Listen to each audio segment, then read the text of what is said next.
18 horas. Notícias de Manaus, Amazonas, Brasil e do mundo. Agora na Mix.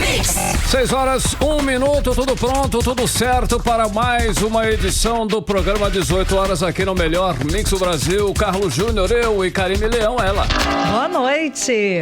Obrigada pela sua companhia. Você sintonizado aqui em 100,7. É isso aí, estamos juntos a partir de agora até às 7 da noite aqui no 18 horas. E aquele salve para quem nos acompanha nas redes sociais no @18 horas news. Boa noite, gente.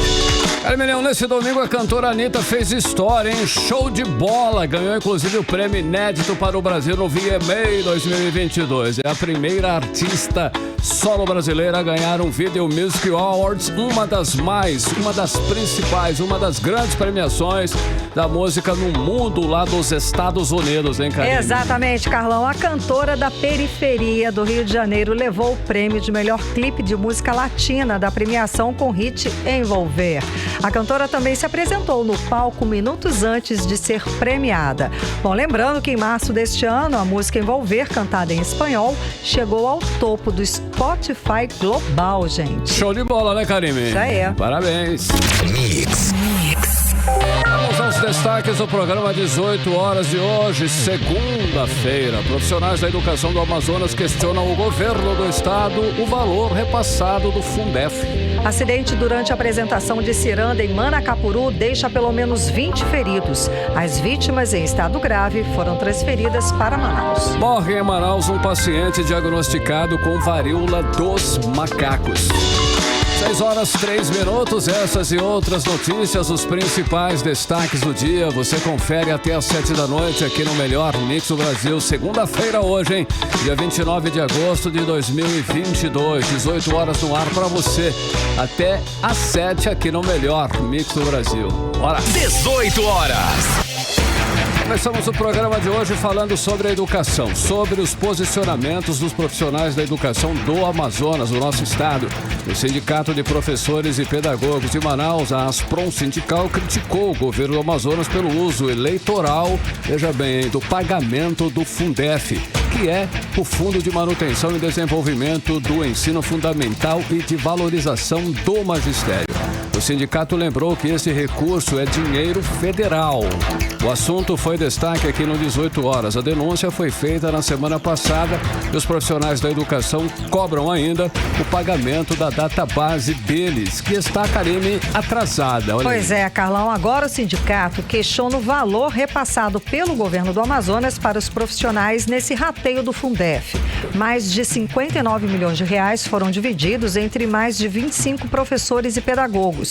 E o valor que cada profissional recebeu decepcionou os trabalhadores. Por exemplo, quem trabalhou o período mínimo de 5 meses por 20 horas vai receber R$ 119. Por isso, o sindicato estuda entrar na justiça para que o governo do Amazonas seja obrigado a explicar para a categoria os critérios e regulamentos que foram adotados para estabelecer esses valores pagos. E a repórter Odineia Araújo explica os detalhes para a gente. Nos cofres do governo do Amazonas estão R$ 59.279.305 para o pagamento da cota do Fundef, o Fundo de Manutenção e Desenvolvimento do Ensino Fundamental e de Valorização do Magistério, no dia 1º de setembro. Esse valor equivale a 60% do que foi depositado pelo governo federal e o pagamento do abono atende a uma lei federal 6.033, de 11 de agosto de 2022. Os mais de 59 milhões foram divididos entre 25.968 professores e pedagogos. Só que o valor decepcionou esses trabalhadores. Eles vão receber apenas R$ 119 quem trabalhou o período mínimo de 5 meses por 20 horas. Já quem trabalhou por 20 horas de 1998 a 2007 vai receber por esses 9 anos R$ 2.582. O cálculo cálculo é dobrado para os que trabalharam em regime de 40 horas, podendo chegar ao valor máximo pago pelo Fundef no Amazonas, que é de R$ 5.164. Esses valores decepcionaram os educadores, de acordo com o coordenador de comunicação do Aspron Sindical, professor Lambert Melo. Essas pessoas, por algum motivo, acreditaram que os valores seriam bem maior do que esses que estão disponibilizados nos contra-cheques. Os valores realmente são bastante baixos e nós sabemos que inicialmente as pessoas que falavam a respeito desse precatório do Fundef, as pessoas vinculadas ao governo e às instituições, diziam que seriam aproximadamente 10 mil pessoas que seriam beneficiadas com o pagamento. E agora nós estamos vendo o governo falar em mais de 25 mil pessoas. Portanto, um crescimento muito grande em relação àquela expectativa inicial da quantidade de pessoas que estão sendo beneficiadas com o pagamento desse. O Aspron Sindical está encaminhando ao governo do estado ofício pedindo que seja explicado quais os critérios e regulamentações que foram utilizados para estabelecer os valores pagos e o quantitativo de 25 mil trabalhadores. Realmente foi uma frustração muito grande. E caso nós não tenhamos, num prazo de 15 dias, a resposta desse ofício, nós iremos fazer a cobrança judicialmente, nós ingressaremos na Justiça para exigir que a Justiça determine ao governo do Estado que ele faça essa publicização da regulamentação que ele utilizou para definir o quantitativo de pessoas beneficiadas e também para definir os valores e o tempo de serviço que cada uma tem direito. E nós não vamos sossegar enquanto nós não recebermos aquilo que o governo nos deve. Não só os valores do precatório, como também o nosso pagamento da nossa database de 11,54%, que o governo continua devendo para nós e não fala nada a respeito. Os valores repassados pelo Fundef colocam em evidência a importância da reposição salarial da categoria. A database dos trabalhadores esse ano, que venceu em março, até agora não foi paga pelo governo. Odinei Araújo para o 18 horas. Você está ouvindo 18 horas. Olha só, e ainda falando sobre o pagamento do Fundef, desta vez o Sindicato dos Trabalhadores do Amazonas critica a falta de transparência e a transparência do governo do estado na questão do pagamento do Fundef. O Fundo de Manutenção e Desenvolvimento do Ensino Fundamental e Valorização do Magistério de extrema importância, né, Karine? Exatamente, Carlão. A Secretaria de Educação do Amazonas disse que os valores a receber já podem ser consultados no portal do governo, mas segundo o sindicato, nem isso há transparência, tá? Os valores só podem ser consultados por quem ainda tem conta no estado. Herdeiros só poderão saber o valor após fazer requerimento, ao contrário dos outros estados. Karine, olha só, ainda segundo o sindicato, o uso do Fundef de forma eleitoreira pelo governo deu a falsa impressão de valores altos a serem recebidos pelos trabalhadores. Falsa impressão. Repórter Odinei Araújo volta com essas informações e os detalhes.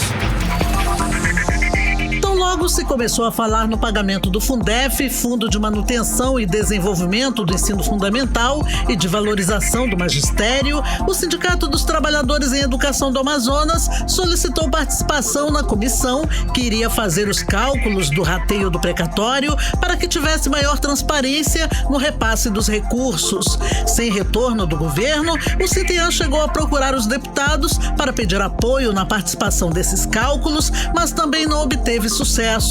Como última opção, o sindicato acionou a Justiça do Amazonas para solicitar essa participação, mas nem a Justiça e nem os deputados atenderam à solicitação dos trabalhadores da educação. De acordo com a diretora do CITEAM, Beatriz Calheiros, a categoria tem procurado o sindicato para saber como o governo do estado chegou aos valores que decepcionaram os educadores, mas não há o que responder, nem mesmo a informação de que os valores já podem ser consultados por todos no site do do governo, segundo o Sinteam, está correta, conforme explica Beatriz Calheiros. Falta transparência e nós questionamos isso desde a Assembleia, quando os deputados não colocaram, como previa na lei federal, uma comissão com o Sinteam, com as secretarias, para acompanhar passo a passo e conseguir informar a categoria. No portal do segurado, no portal do servidor, da Amazonprev, onde quem tem conta com o Estado consegue ver. Os herdeiros, por exemplo, só vão conseguir saber o valor que os seus falecidos teriam direito depois de fazer o requerimento lá. Então, diferente, por exemplo, de Pernambuco, que abriu um site onde cada um podia colocar lá seu CPF e consultar os valores, aqui não se tem um espelho, uma transparência.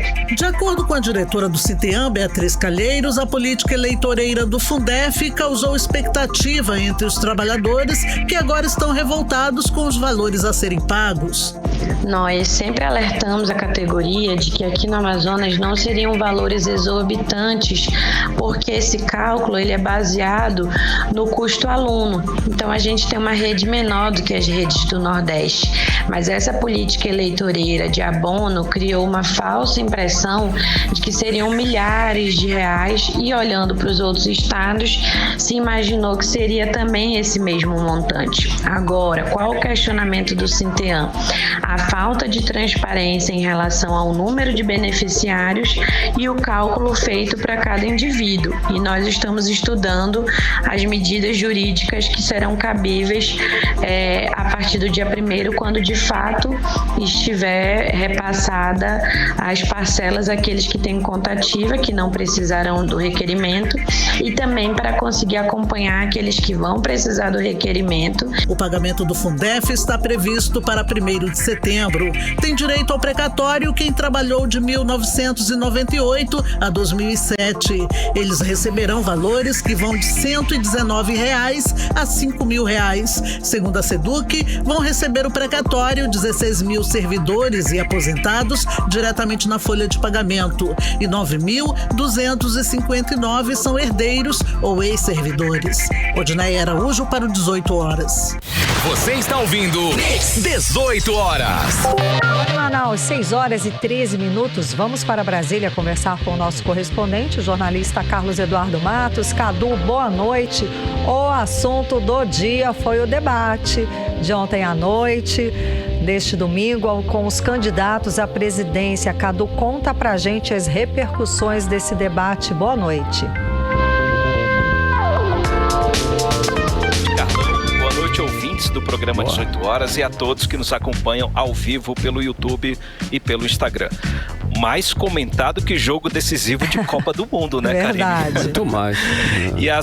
E assim como na Copa do Mundo, nem sempre os favoritos ganham, né? Sempre e como nesse debate aí, a vitória foi imprevisível. Eu estou falando aí da senadora Simone Tebet, que foi a craque do jogo, né? Finalmente ela apareceu para o Brasil. Ela se saiu muito bem, aproveitando as oportunidades, crescendo em cima do presidente Bolsonaro, que perdeu a linha ao responder a pergunta da jornalista Vera Magalhães. Bolsonaro estava indo bem, Karine, cercando ali o ex-presidente Lula com a pergunta que abriu o debate sobre corrupção na Petrobras. Mas aí ele tomou um drible ali, ele acabou perdendo as estribeiras, perdendo o controle, rolou a bola, digamos assim, para Simone Tebet, que fez ali uma tabelinha com a candidata Soraya Tronic. E juntas marcaram um golaço, enaltecendo a pauta das mulheres, que é um assunto importantíssimo e bastante sensível ao presidente Bolsonaro.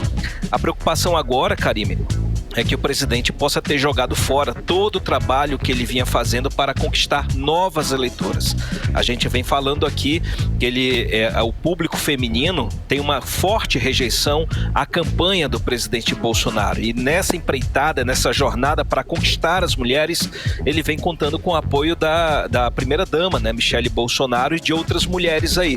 Só que agora, depois desse debate, as coisas ficaram muito difíceis com relação a esse público.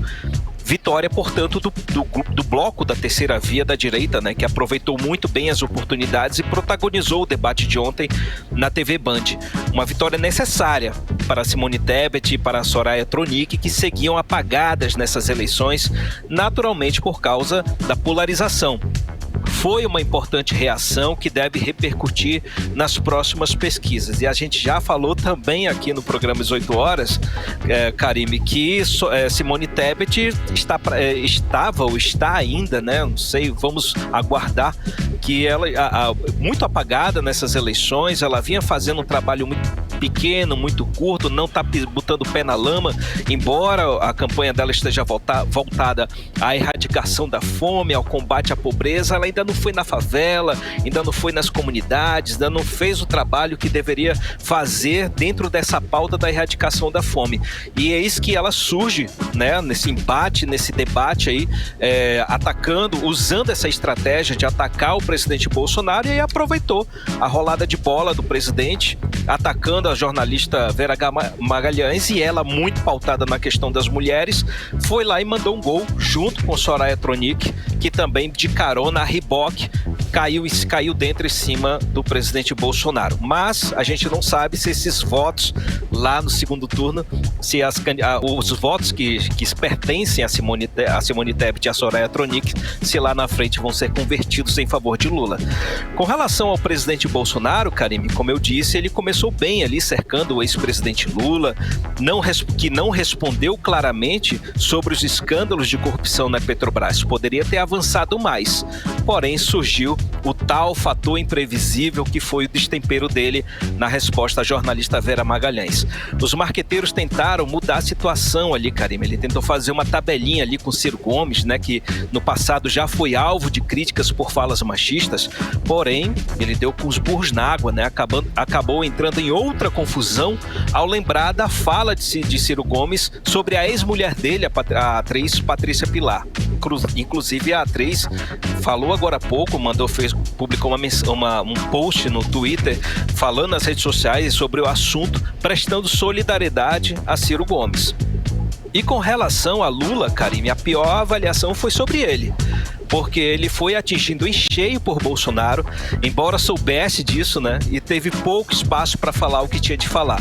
E só conseguiu reagir ao responder a uma pergunta da senadora Soraya Tronic sobre reforma tributária, sobre a proposta de imposto único que ela tem como a proposta máter aí da plataforma de campanha dela. Foi quando ele disse, abre aspas, a sua empregada viu, o seu jardineiro viu, fecha aspas, com relação às mudanças econômicas, né, que ajudaram principalmente os trabalhadores, a classe operária, né? Nos bastidores, a equipe de campanha de Bolsonaro avaliou bem a performance dele ao final, até porque o objetivo principal, Karime, foi usar o debate para fazer recortes para as redes sociais, principalmente quando ele chamou Lula de ex-presidiário 3 vezes. Isso daí vai ser muito usado nos próximos vídeos de campanha. Já a equipe de Lula achou que ele poderia ter sido bem melhor, né? Porém, o debate de ontem acabou servindo como aprendizado. Inclusive, a performance dele dividiu o núcleo de campanha. Tem gente achando que ele foi bem por ter ficado na retranca, e tem gente achando que ele precisa ser mais agressivo, vestir, portanto, digamos assim, a camisa do antibolsonarismo.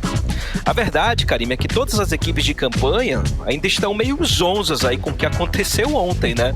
Por isso, ninguém confirmou presença no próximo debate, que vai ser no dia 24 de setembro.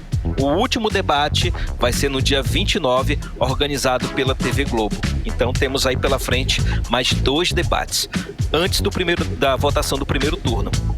E o debate de ontem na TV Band, portanto, foi meio que um esquenta, né, Karime? Então a gente vai entender qual a temperatura que vai ser daqui pra frente. E a gente espera, realmente, que essas brigas fiquem no passado e que os candidatos se atenham às propostas, que na verdade foi o que realmente faltou no dia de ontem. Karime, Carlão. Cadu, foi só o esquenta, né? Tá só começando, né? Então vamos aguardar. Olha só, e apesar de todas essas confusões aí, os candidatos, eles estão aparecendo, né? Eles estão ganhando espaço aí nas redes sociais e nos noticiários, através inclusive desses debates aí. Isso vai repercutir diretamente nas pesquisas eleitorais, não é isso, Cadu? certeza, Carlão. Essa semana vão começar a pipocar, surgir as pesquisas de intenção de voto com repercussão da propaganda eleitoral no rádio e na TV, que começou na sexta-feira, e também repercutindo a sabatina do Jornal Nacional, por exemplo. Importante ressaltar, já tem rádio, já tem outras TVs aí que estão realizando debates, mas o que realmente repercute, que impactou na audiência, nas redes sociais e também na TV aberta, foi com certeza a sabatina do Jornal Nacional na semana passada. Hoje saiu uma nova rodada da pesquisa FSB, encomendada pela BTG Pactual.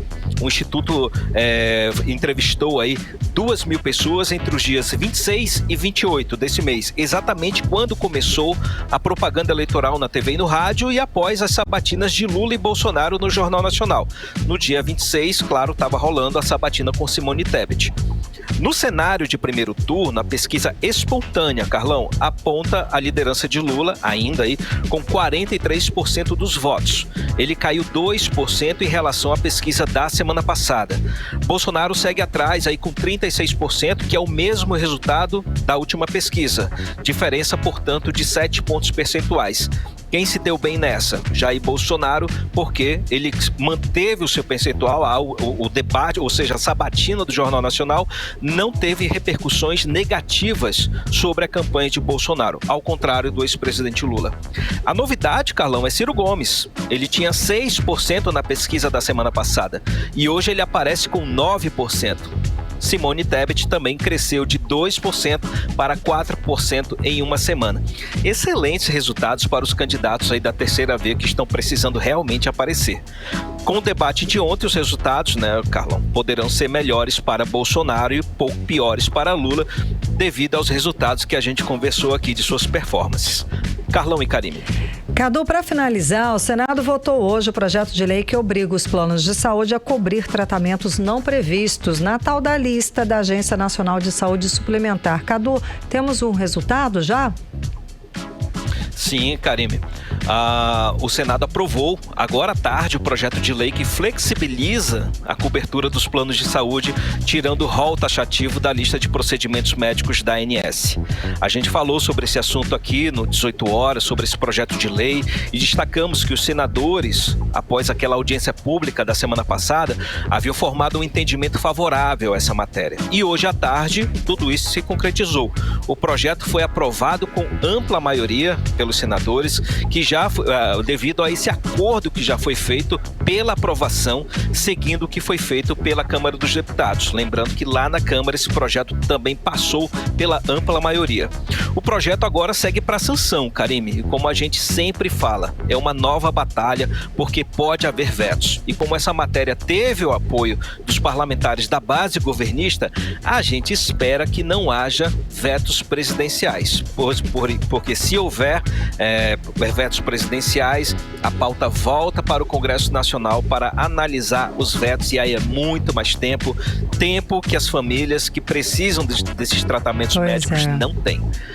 Com base no que foi aprovado, Karine, os planos de saúde vão ser obrigados a cobrir tratamentos médicos contínuos, que não fazem parte da lista de procedimentos da ANS, desde que sejam tratamentos com eficácia devidamente comprovada pelos órgãos de saúde. Importante ressaltar isso, porque na audiência pública falaram sobre tratamento da maconha, outros pontos aí, para tentar desvirtuar o objeto desse projeto, mas aí ficou ratificado no final que desde que sejam tratamentos com eficácia devidamente comprovadas pelos órgãos de saúde. Portanto, a lista da ANS, Karime, deixa de ter um rol taxativo para ser exemplificativo. Ou seja, a família que precisa do plano de saúde para ter um tratamento médico mais complexo e contínuo pode conseguir esse direito na justiça, caso o plano de saúde negue o tratamento. E com a aprovação de hoje, essa aprovação de hoje foi um alívio para essas milhares de famílias que tiveram seus tratamentos suspensos ou não cobertos pelos planos de saúde após a decisão do STJ em junho desse ano. Volto com vocês, Karime e Carlão. Obrigada pelas informações, Cadu. Valeu. Boa noite, bom trabalho. Valeu, gente. Um abraço. Até amanhã. Tchau. Tchau, tchau, Cadu. 6h25, você no melhor mix do Brasil. 18 horas. Olha só, agora nós vamos atualizar a situação do acidente que deixou mais de 20 pessoas feridas à noite de domingo na arena do Parque do Ingá, durante uma apresentação cultural lá em Manacapuru, hein, Karine? Exato, Carlão. A alegoria que estava suspensa por um guindaste despencou. Bom, pelo menos 17 vítimas foram transferidas aqui para Manaus. E o repórter Hector Silva tem mais as atualizações, as informações sobre o caso. Vamos acompanhar.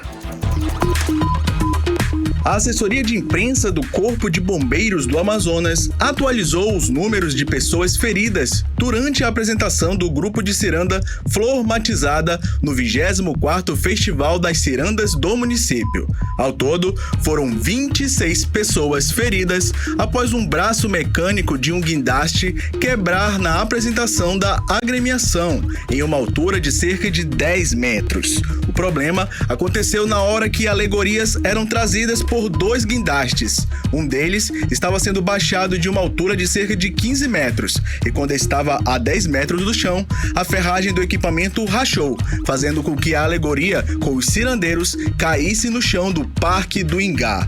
A cena foi filmada por vários brincantes e também estava sendo transmitida por meio de redes sociais. Poucos minutos após perceberem a gravidade da situação, o som parou. 17 das vítimas foram transferidas para Manaus. 6 estão em estado grave. A mãe de uma das vítimas, identificada apenas como Maria, mãe de Thaís da Silva, de 24 anos, disse a um canal de televisão local que o festival deveria acabar. Se dependesse de mim, não existia mais ciranda em Manacapuru.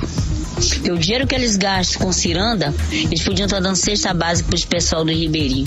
Para a pobreza que não amanhece dia batendo na nossa porta, pedindo alimento e não tem. Pode ver, você chega lá em Manacapuru, aí eles ficam lá perto de você, mas me dê 20 reais, me dê 10 reais. Isso aí é um desperdício. O governador do Amazonas, Wilson Lima, do União Brasil, usou suas redes sociais para tentar apaziguar a imagem do estado e sua campanha de reeleição, dizendo que colocou toda a estrutura do governo do estado à disposição para ajudar em tudo o que for necessário, além de determinar o envio de mais 4 ambulâncias de suporte avançado para a cidade, a fim de atender a eventuais necessidades das vítimas. Ainda na nota, o governador do Amazonas lamentou o acidente e manifestou solidariedade às famílias. A reportagem do 18 Horas ouviu 2 pessoas que trabalham em grandes eventos como o de Manacapuru, que acreditam que cuidados básicos são tomados, mas falta uma atenção a mais para apresentações com o uso de guindastes. Eu vou falar aqui o que acontece no boi. Quando a boi faz essas coisas aí, vai uma pessoa só em cada módulo daquele, né? E eu acho que o que aconteceu lá em Manacapuru foi que o guindaste quebrou, cara. Dá benzinho pra te ver no vídeo, que eu pesquisei e encontrei. Se tu olhar lá em cima, tem uma parte vermelha, né? Foi aí que quebrou, pô. Eu acho que a segurança também tem que ter uma RT, né, cara? E aqui a gente faz, tanto aqui pra árvore de Natal, tem um dinheiro pra assinar, todas essas coisas. Bom, geralmente todo o pessoal comum de esporte, né? Por exemplo, como de paraquedistas, que é o que a gente trabalha, né? Eles fazem uma ART. O que significa essa ART? Ela significa uma anotação de responsabilidade técnica. E o que significa isso? Que é ter que passar para um profissional de engenharia. Um engenheiro da RT liberando as alegorias e tanto alegorias quanto guindastes. E esse documento ele vai para os bombeiros. E os bombeiros fazem a parte da fiscalização, para liberação ou não da alegoria, né? Então essa questão, os bombeiros também acompanham de perto, né? Quando vão entrar na arena e pedem essa documentação. De princípio é o documento, depois eles vão ao campo. Geralmente eles vão, né, um dia antes, sempre vão antes, nunca vão na hora, né? Eles vão, fiscalizam antes, depois fiscalizam no dia. Chegou de perto acompanhando como tá os procedimentos, né? Se liberam nós, sempre estão acompanhando de perto. Os próprios bois contratam suas seguranças de trabalho, fora o dinheiro, né, para a liberação da RP. Então, ambos os funcionários têm que estar presentes com o Corpo de Bombeiros. Hector Silva para o 18 horas. Você está ouvindo 18 horas. 6 horas 30 minutos em Manaus, você no melhor Mix do Brasil, os destaques do dia, você confere aqui em mais uma edição do 18 horas até às 7 da noite, aqui no melhor Mix do Brasil. Morre em Manaus um paciente diagnosticado com varíola dos macacos. Daqui a pouquinho, em instantes. 18 horas. Agora nós vamos conferir a previsão do tempo em tempo e temperatura para esta segunda-feira. Tempo e temperatura, Karime Leão. Previsão do tempo. Segundo informações do Climatempo, não há previsão de chuva para esta noite e madrugada. A mínima prevista é de 24 graus, a máxima não deve passar dos 32 graus. As chances de chuva são de 67% e a umidade relativa do ar fica entre 46% e 98%. Mix. Olha só, morreu em Manaus um paciente diagnosticado com varíola dos macacos. Ele era morador de Parintins, no interior do Amazonas, mas estava internado na Fundação de Medicina Tropical aqui na capital, Karime. E segundo a Secretaria de Saúde de Parintins, o paciente era do sexo masculino. E de acordo com a Fundação de Vigilância em Saúde, o paciente morreu por causa de problemas de saúde pré-existentes. A repórter Nathalie Moraes traz os detalhes pra gente. O município de Parintins, no interior do Amazonas, confirmou o primeiro caso de varíola dos macacos. O paciente morreu. Segundo informações da Secretaria Municipal de Saúde da Ilha Tupinabarana, a vítima era um homem residente de Parintins, soropositivo, com o abandono de tratamento que faleceu em decorrência do agravamento de sua condição física. O caso foi notificado no último dia 12 de agosto e confirmado no dia 18. Porém, somente no último sábado, houve a divulgação por parte do Poder Público. O paciente apresentou febre, fraqueza, erupção cutânea na face, nos membros superiores e inferiores. O paciente veio a óbito devido ao agravo de sua condição na Fundação de Medicina Tropical. A provável fonte de infecção ao vírus da monkeypox ainda está em investigação epidemiológica. Segundo a orientação do Ministério da Saúde, os casos estão sendo contabilizados pelo local de residência para os residentes no Brasil. Sendo assim, o município de Parintins passa a ter o seu primeiro caso confirmado.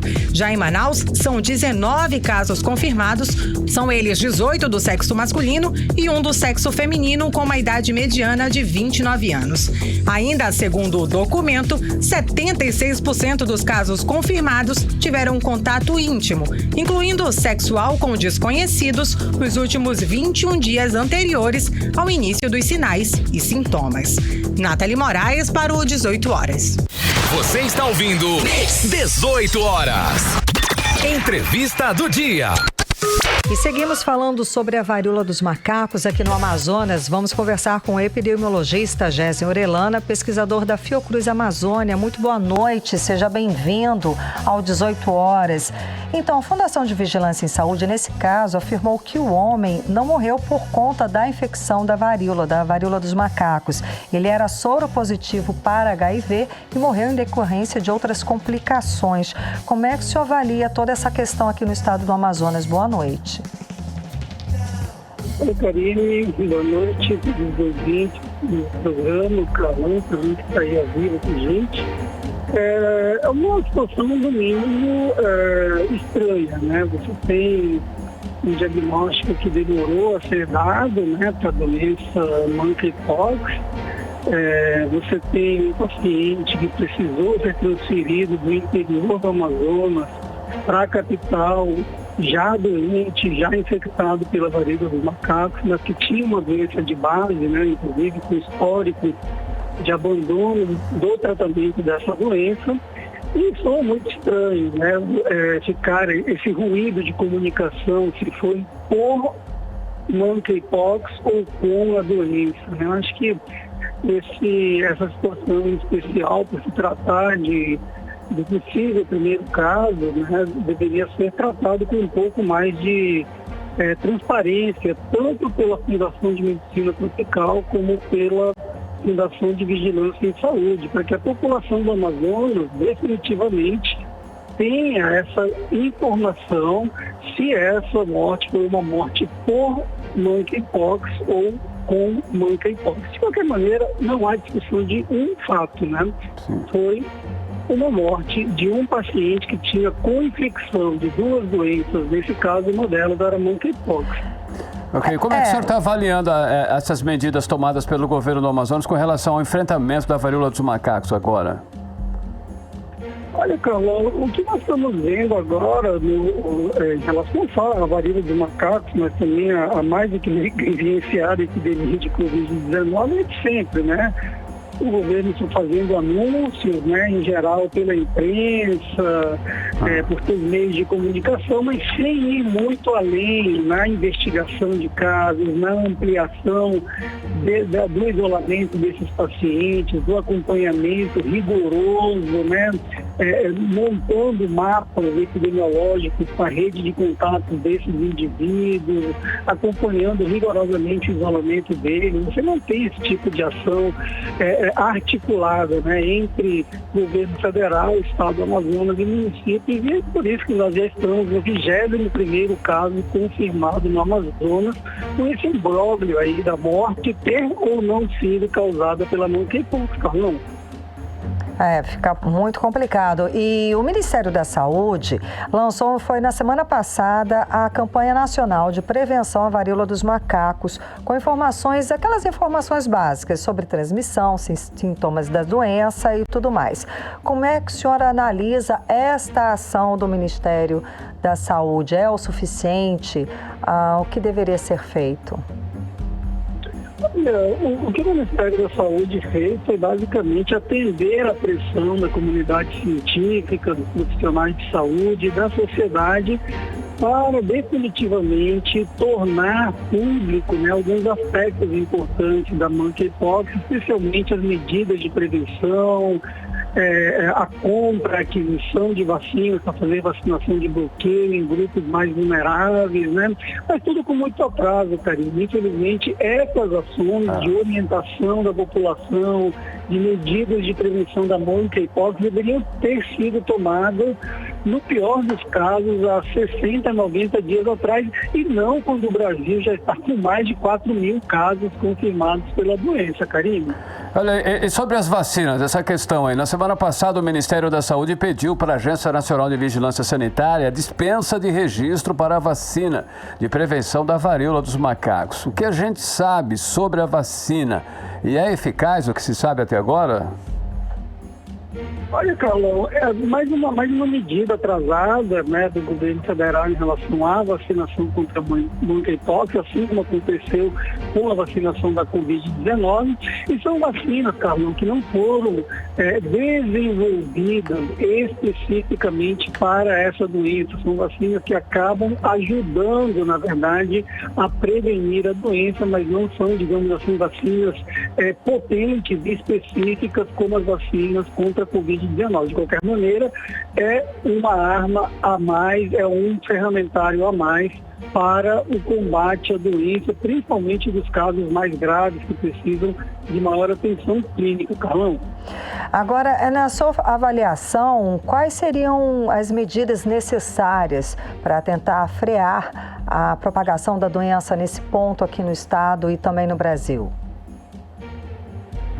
Eu acho que, na verdade, o grande problema todo é você ter uma articulação efetiva, né, entre o governo federal, a Secretaria de Vigilância em Saúde, os centros de investigação epidemiológica dos estados, dos municípios, para que com isso você conseguisse montar uma rede de vigilância epidemiológica, montar uma rede de vigilância laboratorial efetiva para fazer o diagnóstico precoce, busca ativa desses casos, isolamento dos casos suspeitos ou confirmados, rastreamento dos contatos desses casos, e não o que nós estamos vendo, né? O Amazonas mesmo recentemente tornou-se uma referência nacional para o diagnóstico da monkeypox no Brasil, mas muito tardiamente. E esse caso que está gerando essa repercussão desse paciente de Parintins que foi a óbito, não se sabe se por monkeypox ou com monkeypox,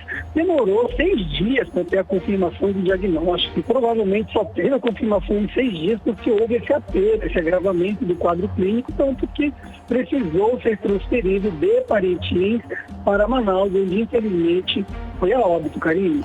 Certo. Agora, para finalizar mesmo, é bom lembrar as medidas que a gente pode repetir contra a Covid, que também são eficientes contra a varíola dos macacos, como o uso de máscaras, não é mesmo? Exatamente. Principalmente, Karine, aquelas pessoas que estão com suspeita, digamos assim, ou que poderiam ter se infectado, se exposto ao vírus, ou até mesmo em casos confirmados, né? Fazer o isolamento, né? Só abandonar o isolamento depois que as bolhas, né, cicatrizarem, depois que tiver um aval médico para voltar ao convívio, e com isso lembrar o restante das pessoas que convivem com ele que esse isolamento tem que ser um isolamento rigoroso, a pessoa tem que usar máscaras, tem que higienizar as mãos, tem que evitar trocar talheres, roupas com outras pessoas para evitar a disseminação. Então, de uma forma geral, para a população geral que não está, digamos assim, nem com suspeita, nem com caso confirmado, manter a precaução com medidas básicas de higiene, como a desinfecção das mãos,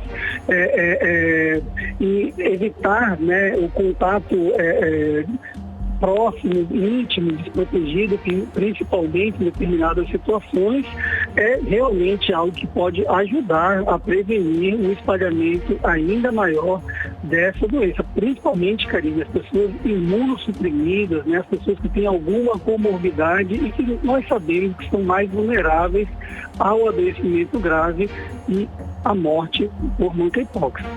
Tá certo, então. Muitíssimo obrigada pela sua participação conversando com a gente hoje aqui no 18 Horas. Eu que agradeço, Karine, Carlão e todos os ouvintes do 18 Horas. Obrigado. Obrigada, boa noite. Tchau, tchau. Conversamos com o epidemiologista Gésen Orellana, pesquisador da Fiocruz Amazônia. 6h42, você no melhor mix do Brasil. 18 horas. Olha só, esta semana Manaus vai ter 88 unidades básicas de saúde com a vacina contra a Covid-19 disponível para a população. Segundo a Secretaria Municipal de Saúde, a campanha oferece a primeira, segunda, terceira e quarta doses da vacina, respeitando a faixa etária e também o intervalo determinado pelos Ministérios da Saúde em Cariri. Lembrando que para se vacinar é preciso levar um documento de identidade com foto e o cartão da vacina. E a lista com todos os endereços, horários e vacinas disponíveis podem ser conferidos lá no site da Secretaria, semsa.manaus.am.gov.br. Mix. O Amazonas registrou nos últimos 14 dias 2 novos casos da doença da urina preta. Todos no município de Manacapuru, onde os pacientes seguem internados. O cenário da doença no Amazonas foi atualizado pela Fundação de Vigilância em Saúde. E esse é considerado o pior surto da síndrome já registrado aqui no estado do Amazonas. No primeiro surto, em 2008, foram 27 casos e agora já são 42. As autoridades de saúde do Amazonas investigam o que está causando esse aumento no número de casos, como explica a repórter Nathalie Moraes.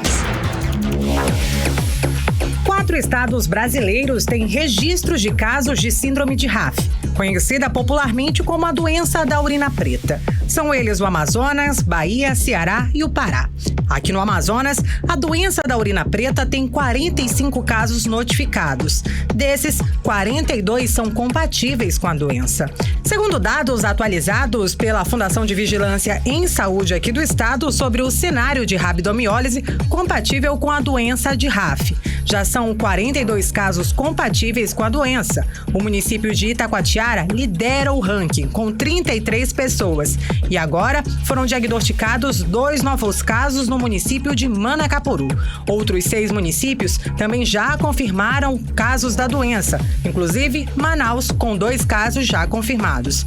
A investigação dos casos é criteriosa, já que a síndrome de RAF tem diversas causas, além da ingestão de peixes, segundo a coordenadora diretora do Centro de Informações Estratégicas de Vigilância em Saúde do Amazonas, Josielen Amorim. Sensível aos casos de rabdomiólise associados à síndrome de RAF no Amazonas. Todas as secretarias municipais, através da Coordenação de Vigilância em Saúde, estão preparadas para reconhecer e notificar os casos imediatamente. A síndrome de rabdomiólise associada à doença de RAF, que é investigada no Amazonas, é uma doença ainda em estudo que segue padrões criteriosos para verificação e investigação, devido à síndrome ter causas diferentes ainda em estudo. Por exemplo, os sinais e sintomas mais frequentes entre os casos compatíveis são mialgia, mal-estar, náuseas, fraqueza muscular, dor abdominal, vômito e urina preta. Os 2 casos compatíveis com a doença de RAF de Manacapuru seguem internados no município com o caso clínico estável. Nathalie Moraes para o 18 horas. Você está ouvindo 18 horas. Agora às 6h46, vamos falar sobre os bastidores da política local com a repórter Artemisa Gadelha. Artemisa, boa noite. Falando ainda sobre o acidente terrível com guindaste no Festival de Cirandas lá em Manacapuru. A Prefeitura do município enviou ofício para o governo do Amazonas solicitando apoio logístico e de recursos humanos para atuar no sistema de saúde lá do município. Artemisa, esse pedido foi negado, é isso? Boa noite.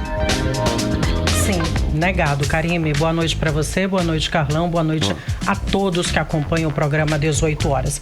A Prefeitura de Manacapuru pediu por meio de ofício, isso no início do mês de agosto, pelo secretário municipal de saúde, o Rodrigo Saraiva, o reforço justamente na área da saúde para atender aí o 24º Festival de Cirandas. 2 ambulâncias de suporte avançado, insumos químicos, cirúrgicos, farmacológicos, profissionais da área de saúde, médicos, enfermeiros, enfim. Mas o governo do Amazonas, como eu disse inicialmente, negou, né? A resposta foi assinada justamente pela gerente regional Rio Negro e Solimões da Secretaria de Estado de Saúde, Maria Aranha. Se você estiver no Instagram e no YouTube do programa 18 horas, vai poder acompanhar as imagens do documento do governo do Estado do Amazonas, negando justamente esse pedido. Agora, um festival do tamanho que é o Festival da Ciranda, que teve a expectativa de público de mais de 40 mil pessoas. Essa expectativa é pela Secretaria de Cultura e Economia Criativa do Estado do Amazonas para os 3 dias, né, de noite aí do evento. Como pode ser negado com o tamanho que é esse festival? É o segundo, inclusive, maior festival do estado do Amazonas, Karime, Carlão e ouvintes, perdendo somente para o Festival Folclórico de Parintins. Como pode ter um pedido assim na área da saúde, né, recusado? Tanto que a nota atualizada do governo do estado do Amazonas confirmou justamente a necessidade de ambulâncias, né? Já que foram enviadas 10 ambulâncias na noite do acidente e na madrugada de segunda-feira para a transferência de vítimas. Inicialmente, essas vítimas elas foram atendidas somente com o suporte do município e pelo Corpo de Bombeiros. A gente espera, Karime, Carlão e ouvintes, que esse fato ele não esteja relacionado a questões políticas, interesses políticos, já que a gente sabe que o governo do estado do Amazonas, houve um rompimento aí com o governo do estado do Amazonas com o prefeito de Manacapuru. Atualmente, o prefeito de Manacapuru apoia outro candidato ao governo do estado do Amazonas. Enfim, e a gente, né, se solidariza com as vítimas e com os familiares desse grave acidente. Karime, Carlão. Artemisa, olha só, Lula, ele chega quarta-feira agora aqui em Manaus. Ele vai conversar aí com lideranças políticas, vai dar um rolê aí na população e vai, né, visitar uma fábrica lá no Polo Industrial de Manaus. A agenda já está fechada, Artemisa. Você tem aí os detalhes dessa agenda do ex-presidente Lula aqui em Manaus? Carlão, agenda fechadíssima. Lula passa 2 dias aqui na capital amazonense, vai se reunir com lideranças da capital e do interior, vai realizar também um comício na quarta-feira, juntamente, né, com o candidato que ele apoia, o senador Eduardo Braga, e vai visitar, sim, uma fábrica do Distrito Industrial, a fábrica Motor Honda. Eu conversei com o deputado federal José Ricardo, do PT, sobre a visita do candidato Luiz Inácio Lula da Silva. Vamos acompanhar, então? Reconfirmando, né, aquela questão da prorrogação de incentivos, o apoio à Zona Franca, à economia do Amazonas, um diálogo também com os indígenas, com os cientistas, né, com o pessoal da área ambiental, portanto um compromisso também com o meio ambiente, com o conhecimento, com a pesquisa, e depois o diálogo com o povo, com o comício, né, falando as propostas, e de continuar investindo no Amazonas, investindo na infraestrutura, nas políticas sociais, na interiorização do desenvolvimento e no fortalecimento das instituições aqui no Amazonas. 18 horas. Ouvimos então o deputado federal José Ricardo, que falou da vinda do candidato Luiz Inácio Lula da Silva. Então, o comício será na quarta-feira, às 18 horas, no Espaço Torres, ali na Avenida das Torres. E agora, falando do programa político, nós tivemos hoje o segundo programa eleitoral gratuito de rádio e TV, eu digo segundo, para os candidatos ao governo do estado do Amazonas. Amazonino Mendes, da Federação PSDB e Cidadania, ele teve 50 segundos aí. O tema foi segurança. Amazonino estava na colônia Santo Antônio, gravou ao lado de uma placa de segurança do governo do estado do Amazonas. Ele criticou, dizendo que o local não tem nenhum policial, não tem viaturas e que as pessoas estão presas atrás das grades. Mostrou, inclusive, um comerciante, né, fechando a porta com a grade. Enfim, Amazonino disse que segurança se faz com inteligência, tecnologia e também com a valorização do policial. E pergunta, viu, se é esse tipo de governo que os amazonenses querem, né? Apontando para a placa. Aquela plaquinha, inclusive, que foi bastante criticada, né? O governo... Virou meme, né? Exatamente. Nas redes sociais, sim. O governo do Amazonas espalhou várias pela cidade, só que nós não vimos, né, nem viaturas e nem policiais. Já o governador do estado do Amazonas, o Wilson Lima, ele que é candidato à reeleição pelo União Brasil, mostrou um programa buscando aí emocionar o eleitorado. A casa humilde onde morou, gravou sentado numa rede, disse que começou a trabalhar desde cedo, ainda na adolescência, numa rádio, e que tomou a decisão de fazer o curso de comunicação, né? Tomou a decisão de ser jornalista e que viu uma oportunidade aqui no Amazonas, na cidade de Manaus. Bom, pareceu se emocionar durante o vídeo. Apesar de que esse tipo assim, de enfoque pode parecer para o eleitor como um pouco aí apelativo. Disse ainda que podem chamá-lo do que quiser, só não de que ele não é trabalhador. O enfoque, inclusive, da campanha de Wilson Lima, pelo menos o slogan, enfim, o marketing, né, da campanha dele, está na palavra trabalho. Ele mostra aí uma certa incoerência mediante os 3 primeiros anos, né, de governo dele, antes mesmo da pandemia. Muitos trabalhos, né, pelo menos nós relatamos aqui no programa 18 horas, muitos trabalhos que ficaram parados.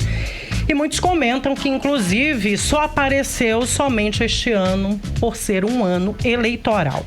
Para finalizar, Eduardo Braga, do MDB, falou da ligação que ele tem com o estado do Amazonas, que isso começou por meio do destino, né, quando ele veio justamente parar aqui no estado do Amazonas, ainda jovem. Eduardo, inclusive, é paraense, como Wilson Lima. Segundo ele, o estado do Amazonas é o mais importante do planeta. Ele disse que o Amazonas precisa recuperar o tempo perdido, se referindo ao atual governo. E Lula, inclusive, participou do vídeo dele. Ele fala que o Amazonas, inclusive, precisa voltar a crescer. Mais uma alfinetada, né, no governo do Amazonas. Hoje o vídeo foi mais genérico, falando apenas de mudança e que a mudança é com Eduardo e Lula. Para encerrar mesmo, rapidinho, o juiz auxiliar do Tribunal Regional Eleitoral, Márcio André Lopes Cavalcante, julgou improcedente o pedido de direito de resposta do governador do estado, candidato à reeleição, Wilson Lima, contra a declaração do seu principal adversário, Amazonino Mendes, que lhe chamou de novo idiota, incompetente, incapaz, cabeça oca em uma entrevista à rádio e TV Tiradentes. Além do pedido de direito de resposta contra Amazonino, Wilson Lima pediu também a concessão de liminar para excluir as postagens das redes sociais, mas o pedido foi negado. Karime e Carlão. Obrigada pelas informações, Artemisa. Boa noite, bom trabalho. Para vocês também. Até amanhã. Até amanhã. Tchau, tchau. 18 horas. Muito bem, agora 6 horas e 55 minutos, tempo e temperatura para amanhã, hein? Terça-feira, Karime Leão. Previsão do tempo. Segundo informações do Climatempo, a previsão amanhã é de sol e aumento de nuvens na parte da manhã. Pancadas de chuva à tarde. À noite, o tempo fica aberto. A mínima prevista é de 25 graus, a máxima pode chegar a 34 graus. As chances de chuva são de 90% e a umidade relativa do ar fica entre 32% e 97%. Mix. No último sábado, o arcebispo de Manaus, Dom Leonardo Steiner, foi empossado no Vaticano como cardeal da Igreja Católica. O cargo é uma das mais altas que um padre pode receber na Igreja Católica Apostólica Romana. E agora temos um cardeal morando aqui em Manaus, hein, Karime Leão? Pois é, Carlão. Bom, a celebração deste sábado foi transmitida ao vivo e acompanhada por muitos fiéis que moram aqui em Manaus. A Arquidiocese disse que prepara uma recepção para Dom Leonardo Steiner, que chega dia 3 de setembro aqui em Manaus. O repórter Hector Silva traz os detalhes pra gente. O arcebispo de Manaus, Dom Leonardo Steiner, foi criado cardeal da Igreja Católica pelo Papa Francisco, em cerimônia realizada no sábado, dia 27, no Vaticano. Além dele, outros 19 religiosos também passaram a integrar o grupo. A cerimônia, chamada de consistório, foi presidida pelo Papa Francisco e aconteceu na Basílica de São Pedro. Antes da celebração, Steiner falou sobre a gratidão pela nomeação.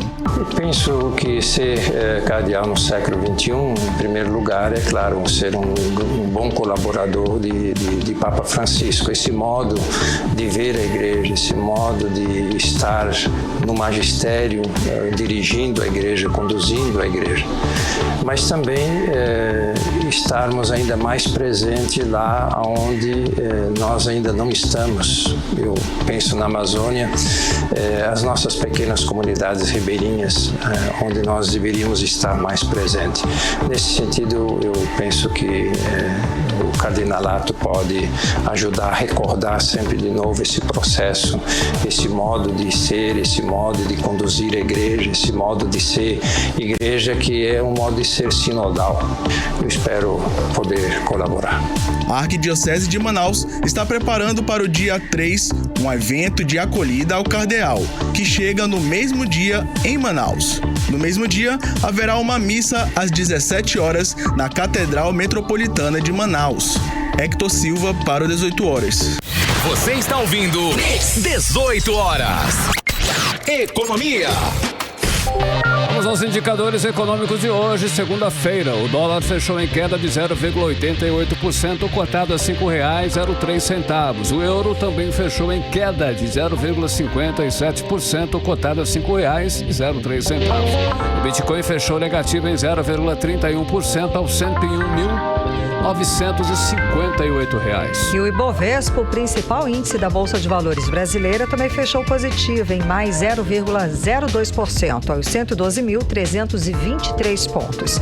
E levantamento divulgado hoje pelo Ministério do Trabalho e Previdência aponta que o total de 218.902 vagas formais de trabalho foram criadas no mês de julho, segundo o registro do Cadastro Geral de Empregados e Desempregados, o CAGED. E as atividades setores que mais contrataram foram o setor de serviços, com saldo positivo de 81.873 vagas. Em segundo lugar, ficou a indústria, com a geração de 50.503 empregos. Em seguida, vem o comércio, com 38.574 postos de trabalhos formais. Pois é, mas mesmo com esse saldo positivo, o resultado representa uma piora em relação a julho do ano passado, quando foram registrados 306,5 mil empregos formais. Agora às 6h59, vamos direto para o Editorial 18 horas. Editorial 18 horas. Olha só, terminou na última sexta-feira a inspeção da equipe técnica da Polícia Federal em todas as etapas do sistema eletrônico de votação, nos componentes e no software da urna eletrônica. A versão mais atual da urna foi amplamente estudada pelos especialistas da Polícia Federal. As universidades de renome nacional também já entregaram ao TSE as conclusões dos estudos. As inspeções também podem ser realizadas por representantes técnicos dos partidos políticos, do Ministério Público, da Ordem dos Advogados do Brasil e das Forças Armadas. Na próxima semana, o TSE realiza a cerimônia de assinatura digital e lacração dos sistemas eleitorais das eleições de 2022. Os sistemas serão assinados pelo presidente do TSE e por diversas autoridades presentes. Em seguida, serão lacrados digitalmente e fisicamente e logo após serão armazenados na sala cofre do tribunal. Tudo para garantir a transparência e o voto de cada cidadão na eleição deste ano. 18 horas. 7-1, Karime, boa noite. Boa noite, um beijo e até amanhã. Um beijo e até amanhã. Você ouviu 18 horas. As notícias do Brasil e do mundo. De volta amanhã. Você está na Mix, o melhor mix do Brasil. Rádio Mix.